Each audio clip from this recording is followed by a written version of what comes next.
More than 3,000 fetuses are being aborted in India after they identified that they're females. According to the statistics of 1996, US Department of Justice, 2,713 women are being raped every day. Every 32 seconds, one woman is being raped. I've been raped in US till the time I'm here. Islam has the solutions to the problems of the West.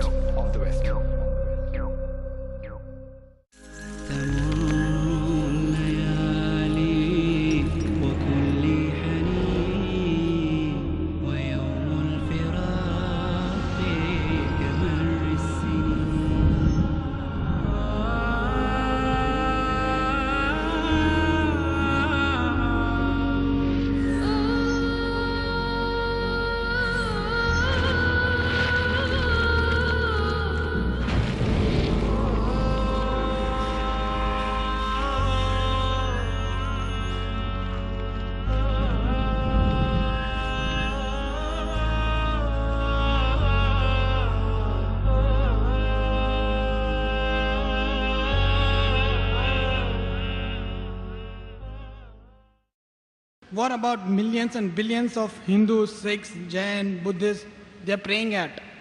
Does their structure exist, or there is only Allah and the Allah? All the scriptures that came before the Quran, in the passage of time, they have been manipulated. There has been corruption. There has been concoction. Therefore, if you apply the rule of logic and science, no scripture will pass the test except the Quran.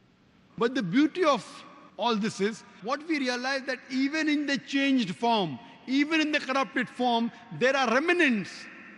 There are many verses which speak about the oneness of Allah subhanahu wa ta'ala, about Tawheed. Are you openly or behind the stage or behind the curtain trying to denying the fact that there is no God except Allah? Not denying the fact, telling the fact that there was no God besides Allah, there is no God besides Allah, there will not be a God besides Allah. I think there is a final answer to me I have taken from you. We'll have the next question from the brother's mic. Just one question I have.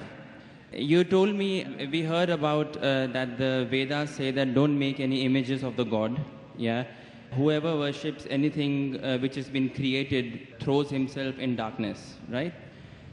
The difference between Bhagwan and Allah is that Allah says that if you worship anyone apart from me, I will punish you forever and ever, and I will not spare you of this sin.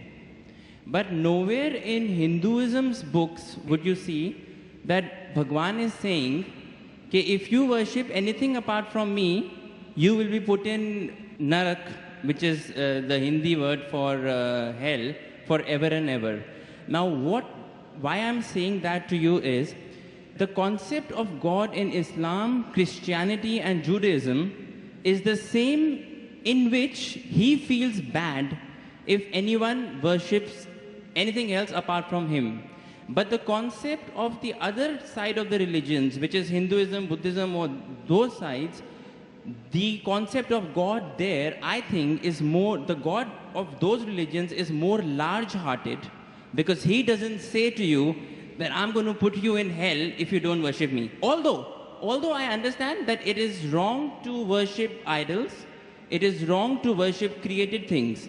But I do feel that because that, I somehow feel that, you know, Kulhu Allahu Ahad, Allahu Samad, Lam Yalid wa Lam Yulad. Basically, God, there is nothing like him, right? So why in the Quran or the Bible or the Jews' scripture, we are attributing a human feeling to God that, let us say, my father gives me everything, he gives me all the money, and I give that money to the poor people, right? Now, one day, if I forget my father, yeah, so my father will feel bad. But this is a human nature. God is more large-hearted than that. Even if I don't worship him, he should have no problems. You know, he should not put me to hell, because that's egoistic. Egoism is a part of human nature, not of God, is what I feel, according to my understanding. Brother Rahul is an old friend of mine, mashallah. Whenever I come to Dubai, no question answer session goes without him asking a question. He's following me since many years. When I came in 2005, and I came last year, and yesterday night, we had a good session for a couple of hours. And though he didn't mention his name, he's Rahul, mashallah. And we pray that may Allah guide him. Inshallah, may Allah give hidayah. And he asked very good questions. Always difficult questions, very good questions. I like it. It's a challenge for me. He asked me new question. I like challenges. And always I say he asked a good question. This is one of my last questions, sir. One of my last Last question before you accept Islam. One of my last questions. Before you accept Islam. Clarify this. It just struck me. Actually, I was... He told me he will not accept Islam in public, so I don't no problem. No, it's okay. Will So you I- clarify me on this? I'll clarify with you, and I won't ask you to accept Islam in public. We have done that yesterday. Sir, Islam is a glorious religion and it's given me a lot of peace and I can say many good things about it, but please clarify. And you some told, doubts. I'll clarify. You told me you have spent more time studying Islam than what you spend time in getting your degree of engineering. It is right. That's yes. right. And I enjoyed more. Therefore, I enjoy your questions also. The brother asked a very good question, very attacking, very tricky, difficult question, that he understands that all the religions, Christianity, Islam, Hinduism, say there's no God except one God, don't make images, don't make idols. But Islam goes a step further. He will forgive any other sin except the sin of shirk. Surah Nisa chapter 4 verse 48, Surah Nisa chapter 4 verse 116. But in Hinduism, nowhere does it say that if you do shirk, Allah will not forgive you. Before I ask you a question about large-heartedness, nowhere does the Quran say that if you commit a murder, Allah will not forgive you. Brother, nowhere does the Quran say that if you commit murder, Allah will not forgive you. Does it mean that I will go and commit murder? Brother, Repeat again, sorry? nowhere does the Quran say that if you commit murder, though it is the second largest sin in Islam, in the major sins, number 2 is committing murder of an innocent human being. Yes. After shirk is murder. Though the Quran says in Surah Ma'idah chapter 5 verse 32 that if anyone kills any innocent human being, unless it be for murder or for creating corruption in the land, it is as though you have killed the whole of humanity. But nowhere does the Quran say that if you commit murder, Allah will not forgive you. Allah will never forgive you. Does it mean that I will go and commit murder? No. Yeah, enough. Same way, when the Vedas don't mention that if you don't do shirk, Allah will not forgive you, you should not do shirk. I understand. Very good. You are an understanding person. I'll come to the large-hearted one afterwards. I haven't answered your full question. I've only answered the first part of your first question. I'll come to your large-heartedness afterwards. Yeah, I mean... I'll come to it. That's fine. Yeah. But I like, cutting down the questions so that you understand better. Yes. Or if you understand, the other people also should understand. You're an intelligent person, I know that. Sure. MashaAllah, engineer done from UK. That's what he told me yesterday. Now coming to your part of large-heartedness. Yeah. That in Islam, if you don't do this, I'll punish you. That is a human nature. That if the father gives money to the son, son gives in charity, tomorrow the son doesn't ask about the father, so father feels bad. It's human nature, I agree with you. God is far superior, I agree with you. Yes. So why does God feel bad? Yes. Very good question, very intelligent question. Inshallah, you will get convinced. I won't ask you to accept Islam here in public. Oh, sure. That we have done that yesterday. Yes. The Quran says, Allah subhanahu wa ta'ala does not require you, you require him. Now coming to the question. Now I'm making your question more easy. Why we have to say Allahu Akbar, Allah is the greatest? Allah asks you to say Allahu Akbar, Allah is the greatest. Tomorrow if you don't say Allah is the greatest, do you think Allah will become less? No. No. Yeah. Whether you say or not, Allah is already the greatest. Irrespective whether you say or not, it will make no difference, not even an iota of difference. He is already the greatest. He will remain irrespective whether you say or not. Why does he ask you to say that is the question. The question is, Allah subhanahu wa ta'ala knows the human psychology. For example, your mother has a heart attack. And now, you have heard of a very famous heart specialist in the world. If you know he's famous, he will give you some advice for your mother. Another person who's unknown, he comes and gives you advice. Whose advice will you follow? Repeat again, sorry. If your mother has a heart attack, Yeah. there's a person who you know is the most famous heart specialist in the world. I would follow the advice of the specialist. Why? Because you know he's number one, he's most famous. So the reason Allah asks you to praise him is not for his benefit, it's for your benefit. Because the moment you praise Allah, you will follow his advice. Agreed. By following his advice, Allah will not benefit, you will benefit. Yes. By the doctor giving advice to you, he will not benefit. Yes, you may give him fees so that way he'll benefit. You aren't giving any fees to Allah. Yeah. So Allah doesn't benefit anything. But the moment you praise Him, it is human. When you say, Allah is the most wise, Allah is the greatest, Allah is the most merciful, most wise, He gives advice, I'll follow. Most greatest, I'll follow Him. Most merciful, I'll follow Him. So you say all these praises not to benefit Him, to benefit yourself. Agreed. Yes. So when you worship Him, it does not benefit Him, it benefits you. Yes. When you follow the advice of the doctor, it will benefit if you give him fees. Yes. You don't give any fees to Allah. Yes. It benefits you. Yes. So same way, Allah is large-hearted. By punishing you, do you think He will benefit? No. By punishing, he becomes I'm coming to it, brother Rahul. Yeah. Let yeah. me complete my answer. Sure. Yeah. By punishing you, He will not benefit. But He is giving you a fear. Why? If you have alcohol, He will punish you. If you have drugs, He'll punish you. Whether you have drugs or what difference does it make to Him?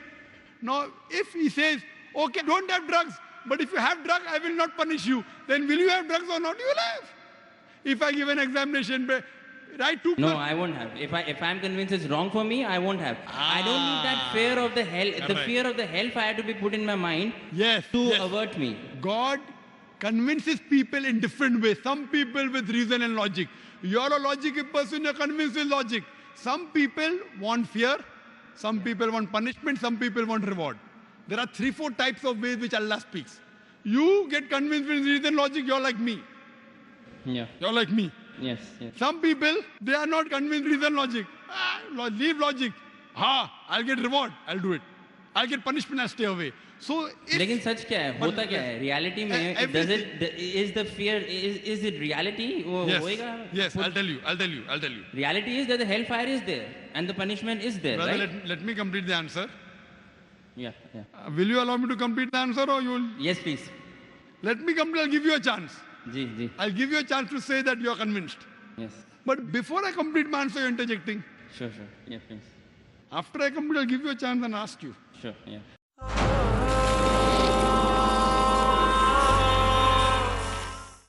Osama El Shami. How can we get our children ready for the month of Ramadan? Sharing the stories of what the Muslims have been through in the past, in particular the first generation.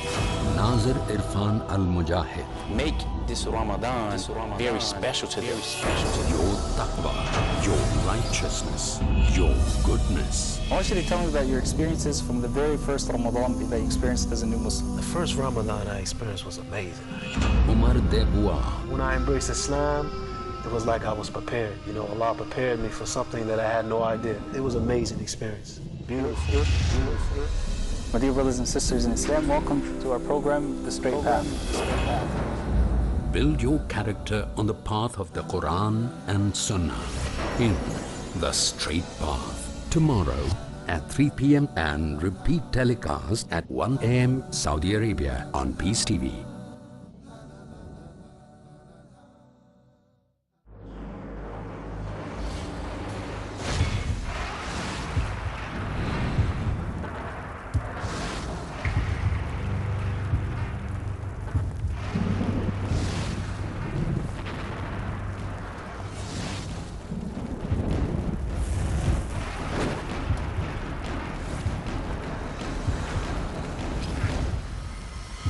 Every human being can agree to disagree or disagree to agree.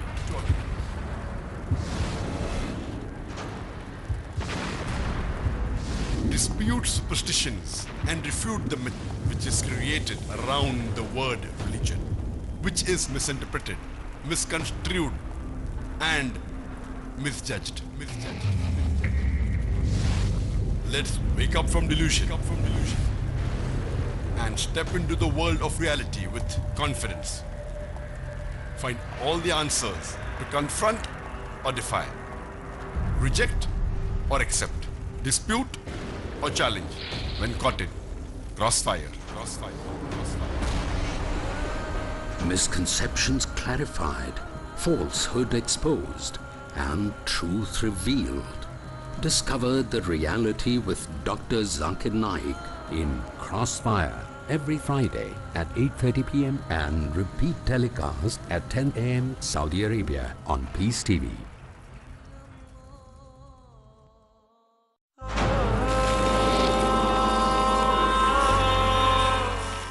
Now, there's a teacher taking an examination. 2 plus 2 is how much? 4. Convinced? Now, there are some people, the teacher says, okay, now in the examination, those who write correctly will get plus point, will pass. Those who don't write correctly will fail. Now, when the teacher is telling hundreds of things, it's difficult for everyone to remember. But if you want to remember, you write. If you write correct, I'll pass you. If you write wrong, I'll fail you. So now the student starts memorizing. He starts like you passed your engineering. You are afraid of failing. Yes. If you wouldn't have studied, you would have failed. So teacher says, no problem. Even if you write wrong, I will give you part degree. Will you study? No. Though you're logical, Yes. you understand Boyle's law, you understand trigonometry, you understand chemistry, but to remember, you have to stay awake, you have to slog. Teacher says, no problem, you understood? You write in the examination, right or wrong, 2 plus 2 is 3, I will pass you. Will you study? Well, it depends. I won't, but probably someone who is more sensible I'm would asking study you. to learn some knowledge. Correct. If the teacher says, now your aim is to get the degree, Yeah. once you understand, if you fail, you won't get the degree. Yeah. So here Almighty God speaks logically. Some people logically it doesn't make a difference whether hellfire is there or heaven is there. Other people, you do it, you get a reward. Like when you speak to your child, sometimes you speak logically, sometimes you say, I'll give you a chocolate. Yes. Sometimes, ek lafa marunga. Yeah. Yeah. I will yeah. give you one slap. Yeah. So this is what God knows, the psychology of the human being. He's our creator. Sometimes logic, sometimes reasoning, sometimes reward, sometimes punishment. But once he says he has to follow, he can't lie. Once he says, he has to follow. So he's trying to convince you, suppose your son. Yeah. Yeah. I know you're not married. Yeah. I know you're not married. Inshallah, one day when you get married, and if your son, Yes. and your son, inshallah, I'll marry a Muslim, inshallah. Yes. Inshallah. So your son, when you have a son, Yeah. 5 years old, he wants to jump from 10th floor. You say, my son, don't jump, you'll die. I want to jump. You will die. No problem, I want to jump. One slap you will give him, right or wrong? Yes. You will tell him, I'll slap you. Yes. Yet if he wants to jump, you will slap him. A Yes. father is cruel to be kind. Is your intention to hurt him? No. Your intention is to hurt him little so that he prevents from the bigger hurt. Yes. So here if he says, no, I'm only acting. Maybe for little time you will think, I'll punish you and you don't punish him. But if he wants to jump, you will not wait till he jumps. You will give him one tight slap. The same way God here, he tells you this is good, this is bad, this is reward, this is punishment. And once he says something, he's honest.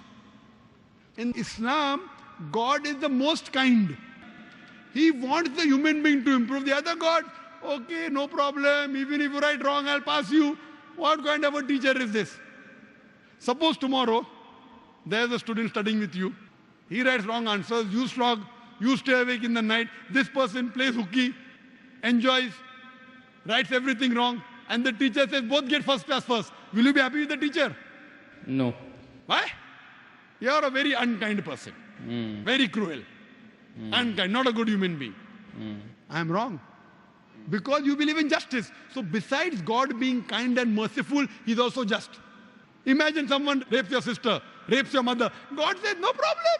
I'll forgive. On the day of judgment, won't you tell God? Why No, did you not that's punish okay. him? No, that's okay. I'm talking about Wait, God wait. being egoistic on his own He's self. not egoistic at all.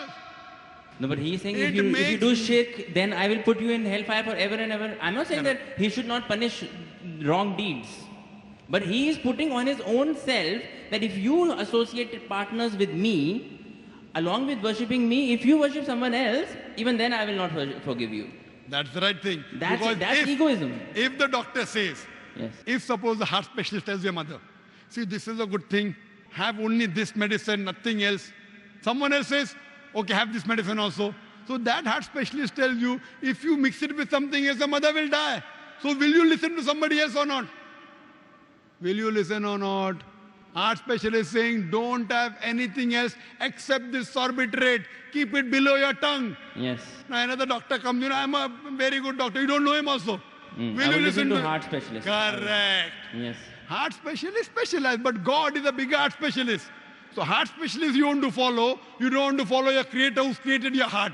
What No, kind no, of no, a... no, sir, sir. Wait, Here. wait. Let me complete. Yes. Let me complete. Yes, yes, yes. So you, being logical, Yeah. when you want to follow the heart specialist, when the heart specialist tell you, don't listen to anyone else because they have told you the total truth, that heart specialist can be wrong because he's a human being. Almighty God, when he says, do not worship anyone else besides me, he knows that if you think somebody else is also the greatest, and if you follow something wrong, it will harm you. God does not want to see to it that his creations are harmed. He is going out of the way to give you an ultimate warning. Other sins, maybe I will forgive. That is one type of murder, is one type of sin, very wrong, second largest. But one, if you worship somebody else, you can do anything. You can start murdering, you can start having drugs, you can start raping. Too dangerous. This is the guidance. It is complete. Because he's the creator, he knows no one else is the creator. Now someone else tries to behave like a creator when God knows no one else can create you, it is very dangerous. That's the reason he says that following advice, worshipping anyone, obeying anyone as the creator, not obeying normally. Normally you want to obey a father, no problem. Obey a mother, no problem. Going against the commandments of Almighty God. Worshipping somebody That else. is what I'm trying to find out. Is that the right God who is saying that if you associated partners with me, I will never forgive this sin? You are taking, it's a catch-22. I am questioning whether a God who thinks like that, is that the correct God? Correct God. You are saying he is the correct God, hence Why? he knows. Why? Yes. I have checked up with science. This Quran passes Yes. the test. When I put science to your Hindu scriptures, it fails. Yes. When I put science to Bible, it fails. So even if I agree with you with my earlier question, maybe this is ambiguous, fine. 80% is proved to be 100% correct.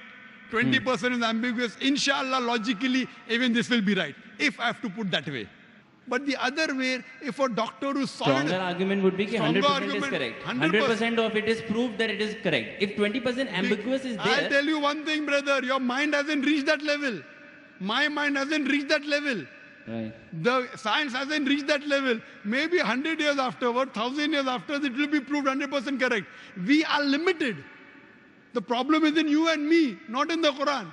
Similarly, but a person who's very powerful, a person who's a heart specialist, he knows this stuff very well. He'll be sure. Do this, nothing else. A person who's not sure, okay, have this medicine also, have that medicine also. So person who's cocksure of himself, like the Creator Almighty God, he will give this commandment. Now he's cocksure. You are not cocksure about him that he's the creator. Yes. Once you're cocksure, you'll follow. I'm cocksure that this is the word of Almighty God. You aren't. Yes. So once the research gets complete, Yes. you know very well that the other scriptures don't pass the test. Yes. I challenge you to get any scripture that you know of which is even close to the Quran. No, this is the strongest scripture that that's so, for sure. So when you know, Yeah. I can't ask you to accept because you know we spoke yesterday. Right, okay. But when you know it is the thing, then the ego is in you, not in Almighty God.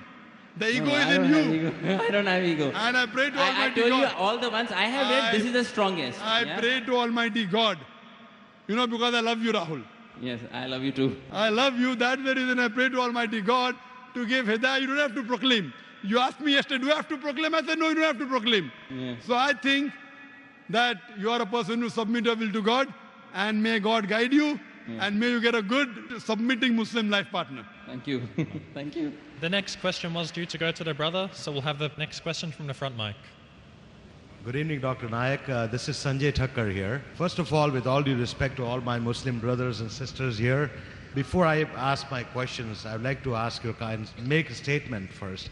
You see, religion goes beyond supremacy or declaring supremacy over other religion. It's more about looking, because God is omnipresent. There is God in you, there is God in him, there is God in him, there is God in everybody. If we have that vision, tunnel vision.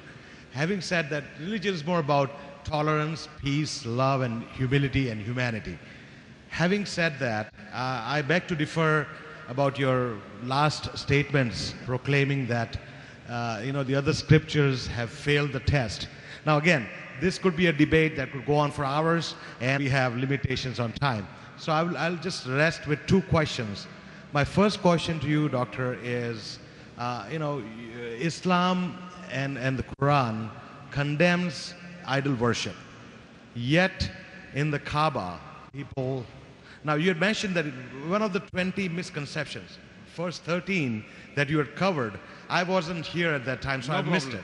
So that's my first question. My second One question at a time, please. No problem. Actually, Go ahead. It's correlated, sort of. No problem. Yes, yes, brother. My second question to you is, I'm large-hearted, tolerant. Thank you. Thank you. Very kind of you. My second question to you is, the concept of azan. From what I understand, the concept of azan came many, many decades or centuries back when there was no clock, there were no, way to actually decide what time of the day it is. And the only way people would realize that it's this time of the day for this prayer was based on azan. Now, obviously, that's not the case now. We have clocks and we have... So then why is there azan 5 times a day, even in this day and age? These are my two questions. Brother asked 2 questions. Before he asked these 2 questions, he made some comments. I made a statement, not comments. It was a conclusive statement. Do you think the statement and comments are contradicting? Well, it was a conclusive statement which could be challenging your Therefore, statement. I said you made a comment or you made a statement or you made a challenge. No problem. Yeah, take it whatever you would like. You want to get challenged, no problem. You said that Zakir, while talking about other thing, you should be more tolerant, etc. And he said that I mentioned earlier that all the scriptures besides the Quran have failed the test of science. Complete my sentence, not halfway.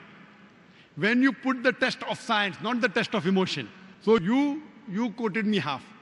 I said if you put all the other scriptures the test of scientific facts, all the scriptures have failed except the Quran. You told me we can have a debate for us together. I'm not here. I can rattle off verses from the Vedas and from the Hindu scripture which are unscientific. I don't want to do it. If you want to see, you can see my debate with Dr. William Campbell talking about Bible and Quran. Why I did that? He wrote a book saying there are 30 scientific errors in the Quran. And for 8 years, no Muslim replied. I went to Chicago. I had a dialogue. I answered all his questions. And I posted. Most countries of the world ban bullying. They fight it in their schools and universities. A lot of us are being bullied differently every single day. Some come up to us and say, do this, while others say, don't you dare. Some say this is halal, while others say, nope, this is haram. Are you confused? Do you feel lost? Join me in Umdat al-Ahkam, where, with the grace of Allah, we will learn the proper knowledge from the Quran and from the Sunnah, which would help stop this kind of bullying. Join Asim Al-Hakim in Umdatul Ahkam tomorrow at 11:30 p.m. and repeat telecast at 6 a.m. Saudi Arabia on Peace TV.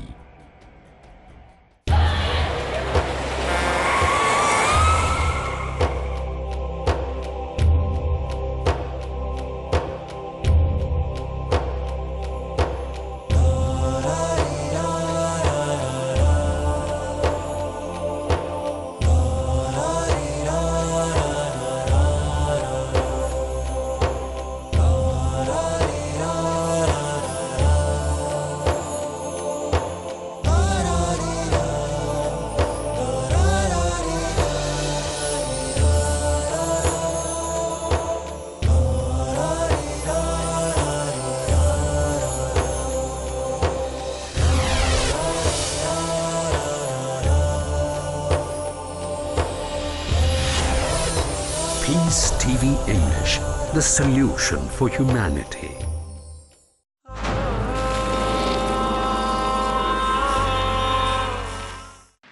I have had debates with many of your scholars, not you, Sri Ravi Shankar, many, said to be number 1 in the world. Now when I've spoken with them and they could not reply, now you are telling I'm wrong. No, I'm not, I didn't say you're wrong. You said you can have a debate for 5 hours. I'm not interested. When I had the debate with the best and they could not last for half an hour, do you think I'm a fool to have a debate with you for 5 hours?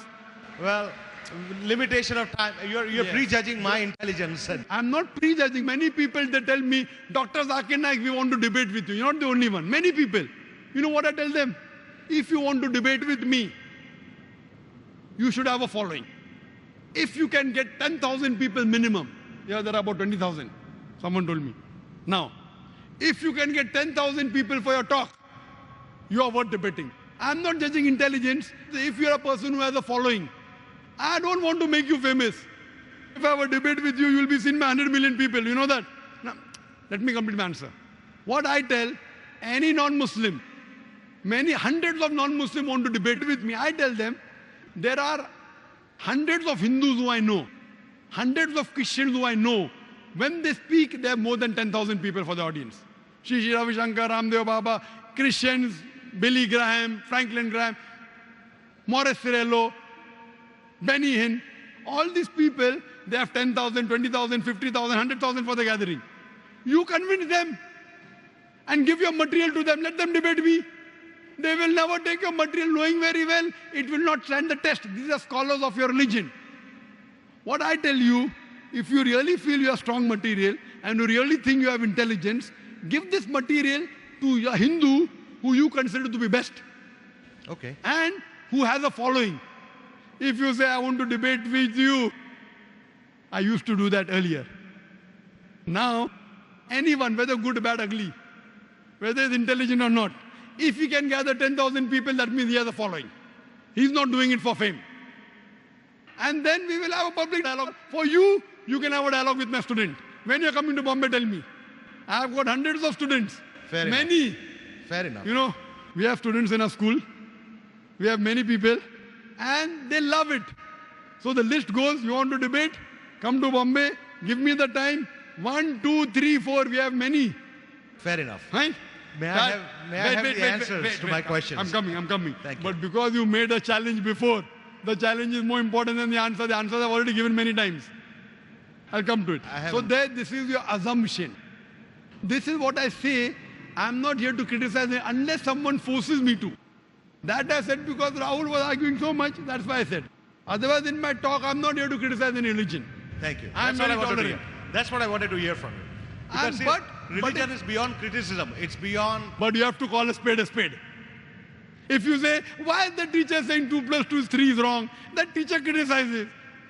He's not criticizing. If someone is forcing, no, I'm right. 2 plus 2 is 3. 2 plus 2 is 3.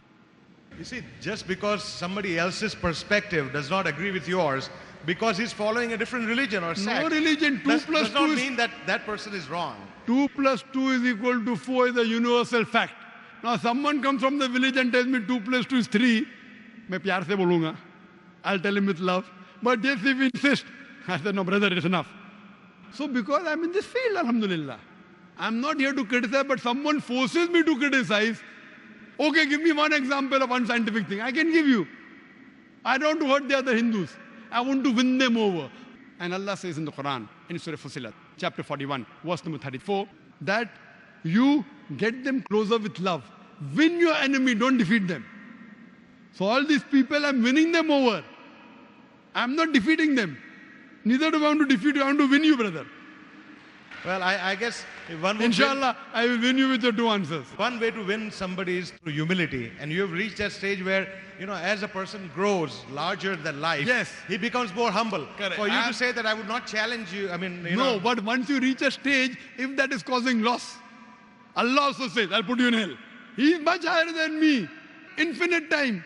But that does not mean should go against the message. Humility doesn't mean that me being humble to you, I'm giving a wrong signal to millions of people. Then it will be injustice. I can't be humble. Okay, 2 plus 2 is 3. Very good, son. Other 1,000 people will start calculating 2 plus 2 is 3 because Zakir has said. That's not humility. That is injustice, dishonesty. Right? Now coming to your questions. Thank you. The first question the brother asked is, which he said it comes in the first 13. It was the 11th most common question or misconception in the mind of the non-Muslim, that if Islam is against idol worship, why do you bow down to the Kaaba when you offer salah? No Muslim ever worships the Kaaba when you offer salah. Kaaba is the Qibla. It is the direction. We Muslims, we believe in unity. Now when we offer salah, suppose we want to offer salah here. Some will say let's face north, some will say south, some will say east, some will say west. For unity, Allah says in the Quran, Surah Baqarah, that wherever you are, face towards the Kaaba. So Kaaba is the Qibla, it is the direction. So we are facing in that direction, but no one worships the Kaaba. Previously, the Muslims were the first people to do the world map. And Al-Idrusi, 1154, he drew the world map. North Pole down, South Pole was on top. And Kaaba was in the center. The Western cartographers came and they turned the map upside down. North Pole top, South Pole down. Yet the Kaaba is in the center. So if you are in the north, you face towards the south. If you are in the south, you face towards the north. If you are in the east, you face towards the west. If in the west, you face towards the east. Kaaba is at the center. So we pray that as a Qibla, as a direction. No one worships it. Further, when we go for Umrah, or for pilgrimage, or for Hajj, we circumambulate around the Kaaba. You may ask that why do you circumambulate around the Kaaba? Why do you circle around the Kaaba? I do it because it's the commandment from Almighty God and the Prophet. But the logical reason I can think is because every circle has only one center. So when we circumambulate around the Kaaba, logically I think we are testifying there's one God. Furthermore, if yet you have doubts, if you read the hadith that's mentioned in Sahih Bukhari, volume number 2, in the book of Hajj, chapter 56, hadith number 675, Hazrat Umar, may Allah be pleased with him, he was the second Caliph of Islam, second Khalifa. He said that this black stone pointing at the Hajar Aswad, black stone, it can neither benefit me, it can neither harm me. Just because my Prophet kissed it, I'm kissing it. This statement that this black stone can neither harm anyone nor benefit anyone is sufficient to prove that the Muslims don't worship the Kaaba. Furthermore, at the time of the Prophet, there were Sahabas, there were companions of the Prophet who stood on the Kaaba and gave the azan. No idol worshipper will ever stand on the idol and give the azan. Proving that no Muslim ever worships the Kaaba, it's only the Qibla, it's a direction. Coming to a second question. Hope you're convinced with the first question. Sure I am, thank you. Very good. 50% I won you over. Now next 50%. Your second question was, decades earlier, centuries earlier, there was no clock, no way to keep time. So we could justify that giving azan was right. Now everything is there, clock is there, time is there. So why do we have to give the azan? Very good question. The reason we give the azan is for many things. One thing is to tell everyone it is time. You tell me one thing. Everyone has the watch during examination. Yet the teacher rings the bell, time is up. So you tell the school teacher, why are you ringing the bell that the period is up? Everyone has a watch. To tell everyone, finish, time is up, next period. So today when we have the azan, you can have a big clock also, a big bell. But a prophet said, bell is not good. Therefore in Christian you have bell. Some religion you have the drum. The prophet said, no, this is not good. No drum, no bell. Someone suggested human voice, he liked it. So better than the drum, we have called human voice, and our azan has a message. The bell, sometimes the bell in the school has a message, period is up. Sometimes the bell has a message, period is starting. Sometimes the bell has a message, different message. That fire alarm, run away. You understand, no? Bell cannot speak. You read the bell, okay, fire is there, run away. In the azan, it has a message. It says, Allahu Akbar, Allahu Akbar. Allah is the greatest. God is the greatest, 4 times. Ashhadu an la ilaha illallah wa ashhadu anna Muhammadan Rasulullah. That I bear witness there's no God but Allah. He's calling out. I bear witness there's no God but Allah, and Prophet Muhammad is the messenger of Allah. Hayya salah, hayya salah. Come to salah, come to salah. Hayya falah, hayya falah. Come to success, come to success. He's giving you a message. God is the greatest, God is the greatest, God is the greatest, God is the greatest, 4 times. There's no God but Allah. Prophet Muhammad is the messenger, giving you a message that your messenger, Prophet Muhammad, you don't have to worship him. He is only a messenger. He is the servant of God. 5 times we are reminded in the azan. Prophet Muhammad is the messenger of Allah. He is not Allah. Come to salah, come to prayers, come to prayers, come to success, come to success. Allah Akbar, Allah Akbar. Allah is the greatest, Allah is the greatest. So it's a message telling you it is time for prayer. At the same time testifying there's one God. It is a message. And the beauty of it is that whichever part of the world you go, it's only in Arabic. So if you have in French, if you go to France, you don't understand French. You say, what is the person shouting? Is he abusing me? So throughout the world, you have in Arabic. Even if I don't know Arabic, at least I know the translation of the azan. So it is a reminder. In the morning salah, another reminder. It says, as-salatu khairun minan nawm. Prayer is better than sleep. As-salatu khairun minan nawm. Prayer, now when you hear, prayer is better than sleep, so you get up. With the ghanta, I put the snooze on. You know snooze? Another 10 minutes. Another snooze, 10 minutes. Here, as-salatu khairun minan nawm. Only for the morning's azan. Prayer is better than sleep. So here it's a message. Even though you have watched, you don't keep on watching. So now, because we pray in congregation, our beloved Prophet Muhammad said, there are no less than 3 hadith in Sahih Bukhari, which says that you get 25 times, 27 times more sawab when you pray in congregation. So the azan is reminding you that the congregation is going to start. So you know once the azan is given, within 20 minutes, the congregation will start. So you get ready, you do your wudu, you do your ablution, and you go to the mosque. If it is not there, and many people don't know what is the time, it keeps on changing. I will not know what's the time for sunset today. Do you know, brother? Do you know the time for morning sunrise in Dubai? It changes every day. So what is it now, you know? Not rough. Most of the people here will have rough idea. So, though you are a scientific person, you have a watch. If the adhan is there, now it is time, I'll go for prayer. So even in the age of science and technology, it's a reminder. And besides the reminder, it's giving you a message. It's calling you towards the truth, it's calling you towards success. So that's the reason, even 100 years, 1,000 years back, it was correct. Even today, it is correct. And even tomorrow, it will be correct. Hope this convinces you. Thank you kindly. So at least in these questions, I won you over. Yes, you have. Thank you. Inshallah. And I pray to God to guide you and to guide me also. Thank you.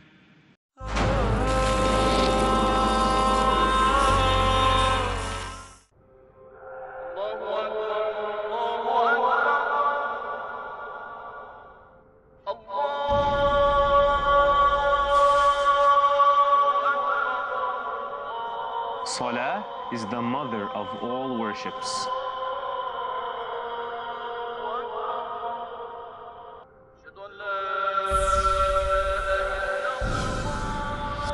Salah is your appointment with Allah.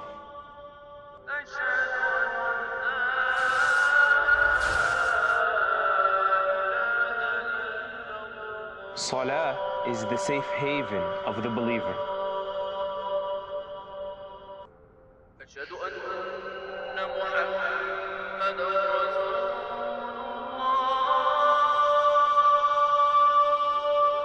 Salah is your gateway to happiness.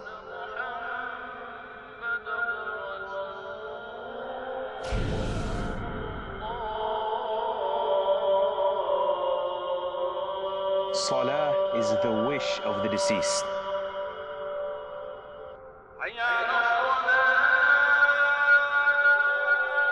So join me for Salah Revisited and discover what you've been missing out on.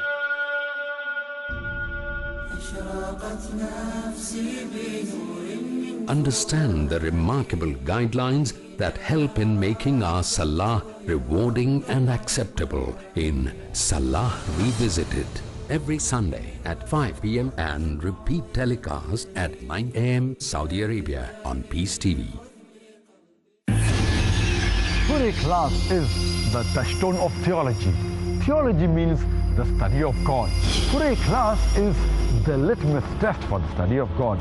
It is the 112th chapter of the Quran, verse number 1 to 4. Kul huwa Allahu ahad. Say He is Allah, one and only. Allahu Samad. Allah, the absolute, the eternal. Lam yalid wa lam yulad.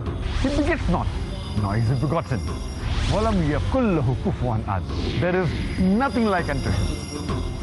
It's mentioned in Sahih al-Bukhari, volume 6, book of virtues of the Quran, hadith number 5013. Prophet Muhammad, peace be upon him, said, Surah Ikhlas is equal to the 1/3 of the Quran. There are 4 criteria for the verification of the true God. The first is Ahad, the one and only. The second is As-Samad, the absolute, the eternal. The third is Lam Yalid wa Lam Yulad. He begets not, nor is he begotten. The fourth is Walam yakul lahu kufuwan ahad. There is nothing like unto him. Verify today whether the God you are worshipping is true or not with the help of Surah Ikhlas, the touchstone of theology.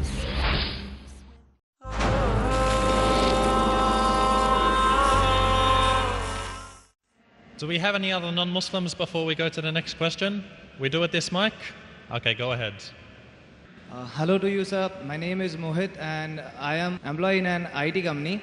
My question to you is, if there is a judgment day set and after the death everybody has to be taken care of by God and every of their good deeds and bad deeds are to be settled at the judgment day, so why, since the birth, a person is mad or throughout his life he or she is suffering from the disease, and after that, The brother asked a very good question, that if there is good and bad, based on that on the day of judgment God will punish you or may reward you.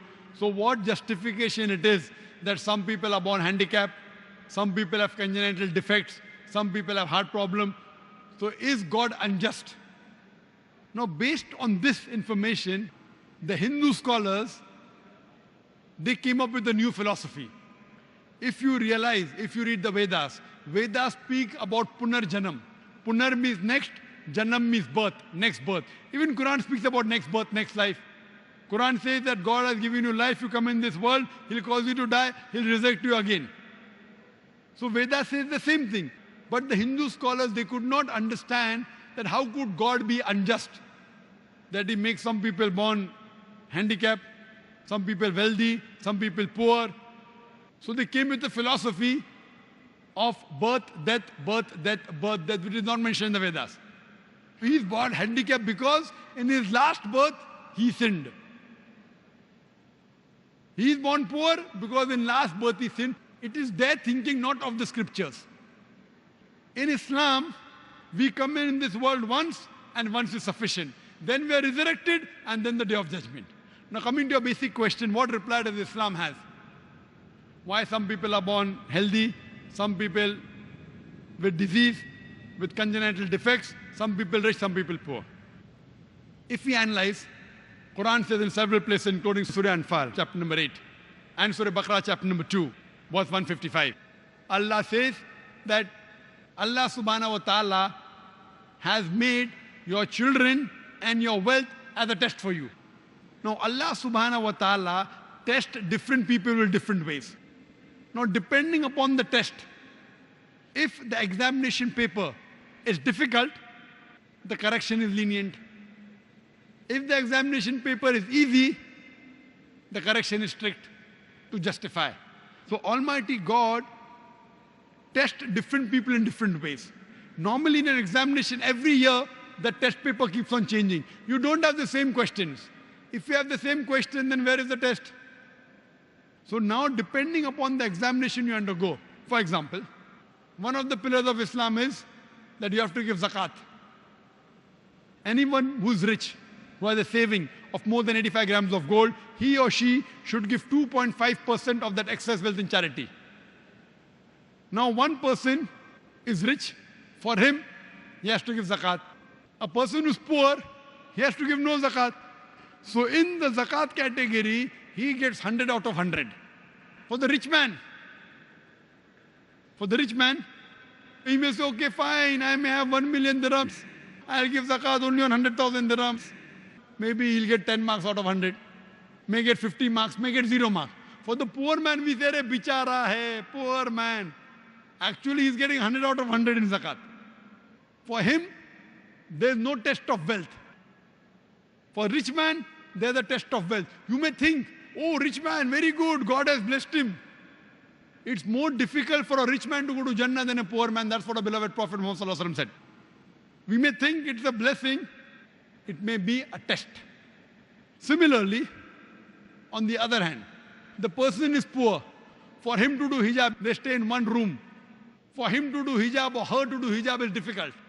For a rich man who has got a big mansion, many houses, for the lady to hijab is easy.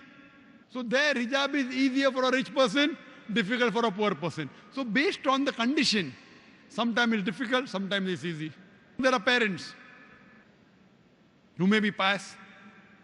Now they have a child who has a congenital heart disease. Maybe God is testing the parents more. Now the parents may say, oh, I've been praying 5 times a day. Why do I have a son who has a heart disease? God is testing them. If really the parents are good, what they will say, Alhamdulillah, at least God gave me a son. So what if he has a congenital disease? Now more difficult the test, higher is the reward. To pass BA is very easy. Graduation in arts, very easy. To pass MBBS is difficult. But the moment you pass MBBS, you get doctoral degree, doctor, DR. More difficult the test, maybe Almighty God wants to put the parents in Jannat-e-Firdaus. Almighty God is testing the parents with a son who has a heart disease. Yet if the parents have faith in Allah, it's a test for the parents. Nowhere does the Quran say that if a person is poor, he'll go to hell. It's more easier for a poor man to go to Jannah than a rich man. Nowhere does the Quran say that if a person has a congenital heart disease, he'll go to hell. We feel, oh, bichara hai. For him, actually, the test is easy. We, with our human logic, start thinking, poor man, so poor. Actually, the poor man to go to Jannah is easier. So Almighty God tests different people in different ways. Depending upon the test, the examination, the correction is lenient or strict. That's the reason the Quran says in Surah Nisa chapter 4 verse 40, Allah subhanahu wa ta'ala is never unjust in the least degree. And Allah says in the Quran in Surah Al-Imran chapter 3 verse 185 that kullu nafsin zaiqatul maut. Every soul shall have a taste of death. But the final recompense is on the day of judgment. So based on the test, the final judgment is on the day of judgment. Some reward you will get in this world, some reward you will get in the hereafter. Whenever there's any calamity, it can either be a punishment or a test. If you're on the straight path, that calamity is a test for you. If you're on the wrong path, it's a punishment for you. Similarly, when you get something good in your life, it can either be a reward or a test. If you're on the straight path, that good thing is a reward for you. Or it may be a test for you. Wealth is not always a reward. It is more of a test for you. God is testing you that with this wealth, do you spend it in the way of Allah or not?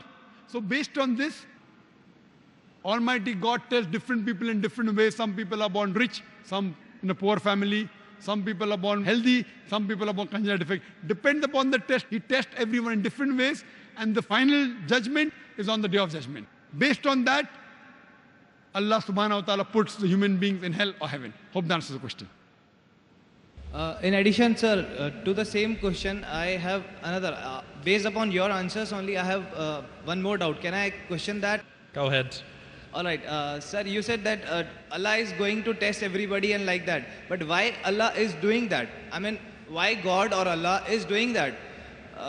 Why He created us and for His joy or for, I mean, watching us from up there and Very good question. Why we all have been created? Brother asked the question, why has He created us human being?